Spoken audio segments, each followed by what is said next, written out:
ಮುಖ್ಯಮಂತ್ರಿಗಳ ಮೂಲಭೂತ ಸೌಕರ್ಯ ಅಭಿವೃದ್ಧಿ ಯೋಜನೆಯಡಿ ಹಾವೇರಿ ಜಿಲ್ಲೆಯ ಬ್ಯಾಡಗಿಯಲ್ಲಿ ನಿರ್ಮಿಸಲು ಉದ್ದೇಶಿಸಿರುವ ಕನಕ ಸಮುದಾಯ ಭವನಕ್ಕೆ ಸಂಸದ ಬಸವರಾಜ ಬೊಮ್ಮಾಯಿ ಅವರು ಇಂದು ಭೂಮಿ ಪೂಜೆ ಸಲ್ಲಿಸಿದರು.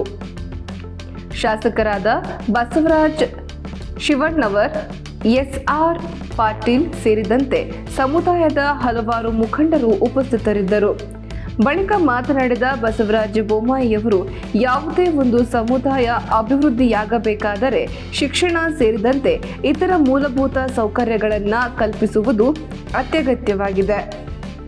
ಪರೋಪಕಾರಿ ಜೀವನ ನಡೆಸುವ ಕುರಿತು ಜ್ಞಾನ ಭಂಡಾರಿ ಹಾಗೂ ಆಧುನಿಕ ಜಗತ್ತಿನ ಸಮಸ್ಯೆಗಳಿಗೆ ಉತ್ತರ ನೀಡಿರುವ ಕನಕದಾಸರ ತತ್ವಗಳನ್ನು ಪಾಲಿಸಬೇಕು ಎಂದು ಸಲಹೆ ನೀಡಿದರು.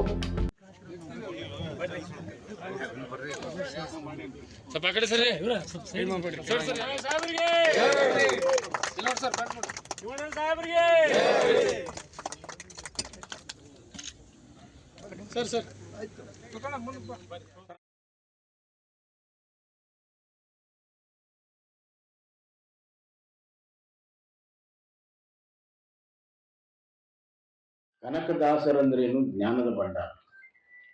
ನಾವೇನು ಭಂಡಾರ ಕೊಡ್ತೀವಿ, ಅದು ಹಚ್ಕೊಳ್ಳೋದಲ್ಲ. ಹಚ್ಕೊಂಡ್ರೆ ಅಣಿಮಠ. ಕನಕದಾರ ಅಂತ ತಿಳ್ಕೊಂಡ್ರೆ ನಮ್ಮ ಹೃದಯದ ಮಠ. ಆ ಹೃದಯದಲ್ಲಿ ಹೋಗ್ಬೇಕಾದ್ರೆ ನಾವು ಜ್ಞಾನ ಅರ್ಜನೆ ಮಾಡಲೇಬೇಕು. ಅದ್ಭುತವಾದಂತ ಜ್ಞಾನ ಕನಕದಾಸರು. ಎಷ್ಟು ಪರೀಕ್ಷೆ ಆದ್ರೂ ಕೂಡ ಎಲ್ಲಾ ಪರೀಕ್ಷೆಯಲ್ಲಿ ಗೆದ್ದು ಬಂದಂತ ಧೀಮಂತ ಕನಕದಾಸರು. ಅಂತ ಒಂದು ಪರಂಪರೆಗೆ ನಾವೆಲ್ಲ ಸೇರಿದ್ದೇವೆ ಅಂದ್ರೆ ನಾವೆಲ್ಲ ಅಭಿಮಾನ ಪಡಬೇಕು.